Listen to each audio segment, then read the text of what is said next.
সারাদিন আমার সাথে ঝগড়া বাঁধায় আমার ভাই বউ। এমন কোনো দিন নেই যে আমি আমার মা না খেয়ে থাই। এমন তো একটু তাও মানুষে দিচ্ছে বলে আমরা খাচ্ছি, নয়তো তাও আমাকে কপালে জোটে না। জাকির মোল্লা, যিনি কিডনি রোগে আক্রান্ত হয়ে এখন শয্যাশায়ী, নিভু নিভু জীবন নিয়ে প্রতিনিয়ত লড়াই করছেন জীবনের সাথে। বাগেরহাটের ফকিরহাট উপজেলার ব্রাহ্মণডাকদিয়া গ্রামের মৃত হাজের মোল্লার পুত্র জাকির মোল্লা। ৪২ বছর বয়সী এই জাকির মোল্লা কাজ করতেন একটি ব্যাটারি কোম্পানিতে। শারীরিক অসুস্থতার জন্য চাকরি ছেড়ে ফকিরহাটে নিজের বাড়িতে চলে আসতে বাধ্য হন। এরপর তিনি শরীরের অসুস্থতা নিয়ে সংসারের খরচ জোগাতে শুরু করলেন ভ্রাম্যমাণ ব্যবসা। কখনো ফকিরহাট, কখনো কাটাখালী ফেরি করে বিক্রি করতেন ব্রাশ, গ্যাস লাইট সহ নিত্য প্রয়োজনীয় গ্যাজেট। ওনার কি হয়েছে একটু বলবেন? উনি ওই হঠাৎ করে ওই বিরাজটা আছে না, ওইগুলো বিক্রি করে আসছে, এসে বাড়ি এসে হাত মুখ ধুয়ে তারপরে বাথরুমে গেছে। ওর বউ চিল্লাপাল্লা করার পরে যায় আবার বাড়ি আইছে, ঘরে আসতে আবার চিল্লাপাল্লা হলে ওই বাথরুমের দিকে যাই হঠাৎ করে মানে ওরকম পড়ে যেতে লাগলে আমরা দৌড়ে টোরে আনিছি, আইনে ঘরে আনলে শুয়ালে ওই বমি করেছে, রক্তর মতন করার পরে এলো। আমি ভাবছি কি যে আমার বোনাইয়ের একটা ফোন দিলে আমার বোনাইয়ের ওর বউ ঝগড়া করতেছে যে আপনি ফোন দিন না, আপনার ভাই ভালো হয়ে যাবে, আমি ডাক্তারের কাছে নিয়ে যাবো। আমি কাছে কি তুমি কিরম করে নিয়ে যাবা, তাতে আমি ফোন দিই। হ্যাঁ, তাই করে আমার বোনাইরে ফোন দিলে নিয়ে আইসে। আমি কোনো কিছুই পাচ্ছি না যে কিসে নিয়ে যাবো। তারপরে একটা কুটোর গাড়ি আসছে, ওই কুটোর গাড়িতে উঠে ফকিরহাট নিয়ে গেছে। ফকিরহাট নিয়ে যাওয়ার পরে বলছে এই রুগী এই জায়গায় রাখা যাবে না, আপনি 250 বেডে নিয়ে যান। 250 বেডে নিয়ে গেছি। নিয়ে যাওয়ার পরে সেই জায়গাতে আমার বাইরে দেখে বলেছে এই সমস্ত করেন, সিটি এক্সেন করার পরে যাই বলেছে কি এই রুগী বাঁচবে না। হ্যাঁ, তা আমি বলছি কি যে আপনারা কেমন কথা বলেন, বাঁচবে না, আপনারা দেখেন। কচ্ছে কি আচ্ছা ঠিক আছে, আপনি চেষ্টা করেন দেখেন। তাই কয়ে আমি এখন করছি কি যে আপনি একটু চেষ্টা করলেই তো পারবো আমরা। এই বলার পর এটারে আমার বাইরে বলিছে যে আপনি তারপরে এখন বলতেছে কি যে আপনাকে রুগীর কিডনিতে সমস্যা হয়েছে, তারপরে যাই ব্রেন স্ট্রোক করেছে, যাতে রক্তক্ষরণ হয়েছে, এমন জায়গায় রক্তক্ষরণ হয়েছে এ হয়তো 7 দিনের মধ্যে মারা যায়। সেই রুগী এখনও যে বেঁচে আছে এ আপনাকে কপালের অনেক এরপর শারীরিক অসুস্থতা দিন দিন বাড়তেই থাকে। উপার্জনহীন হয়ে পড়েন জাকির মোল্লা। গত 3 মাস ধরে তিনি একদমই শয্যাশায়ী।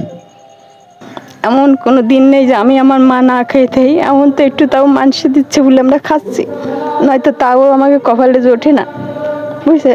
আর আমার ওই একটা ভাই চাকরি ওই সমস্ত ব্যাসে আগে চাকরি করতো, তারপরে ওই সমস্ত ব্যাসে বিক্রি করে, তাই আমরা 4 জনে খাই।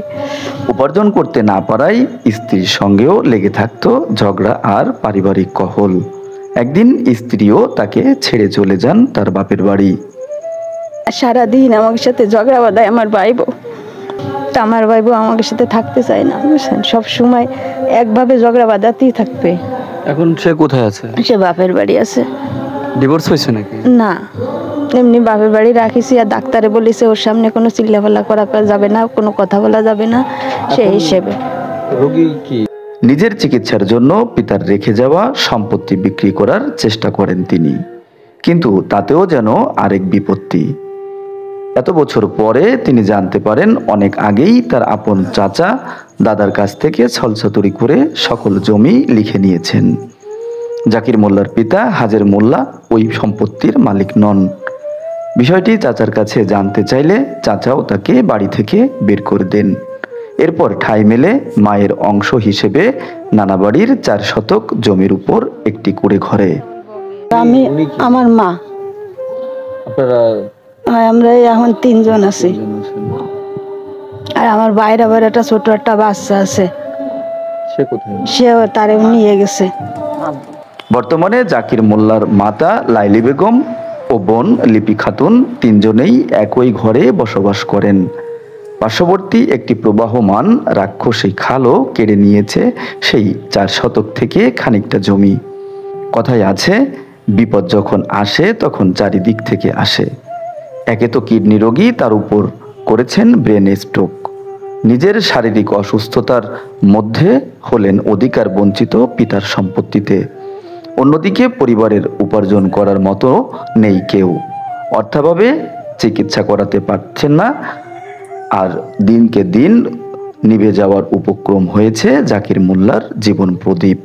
আর তার ডাক্তার কি বলেছে, উনি কি প্যারালাইজড হয়ে গেছে? হয় স্ট্রোক করছে? হয় স্ট্রোক করেছে, উনি স্ট্রোক কতদিন করেছে। হয়েছে? 2-3 মাস হয়ে যাচ্ছে। হয়, আমি 1.5 মাসেরও বেশি থাকি আইছি 250 বেডে। এখন ওনার চিকিৎসার জন্য ডাক্তার কি বলেছে? ডাক্তার বলেছে যে চিকিৎসা করলে হবে, কিন্তু আমার কাছে এখন আপাতত কোনো টাকা পয়সা কিছুই নেই, বুঝছেন। কত টাকা লাগবে? তা সেটাও আমারে বাইঙ্গে বলে না যে কত টাকা লাগবে। ডাক্তার বলেন না, আমার তো আর কেউ নেই যে আমি তারে নিয়ে জিজ্ঞেস করব। আপনি কারো কাছে গেছিলেন এই টাকার জন্য? এমনি মানে এই মাদ্রাসা দিয়ে স্কুল দিয়ে এমনি 500-5,000 এর দিছে, এর বেশি আমারে কেউ দিইনি। যদি কেউ জাকির মোল্লার চিকিৎসার্থে সরাসরি সাহায্য প্রদান করতে চান তাহলে যেতে পারেন বারুইপাড়া প্রাইমারি স্কুলের সামনেই, যেখানে তারা এখন বসবাস করছেন।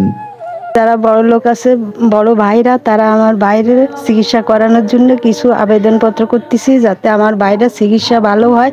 মৃত্যু সজ্জায় আছে তো, তাই আপনারা কিছু টাকা যদি সাহায্য করেন আমার খুব উপকার হতো। Roni Hasan, news desk, Bagerhat Vision 24।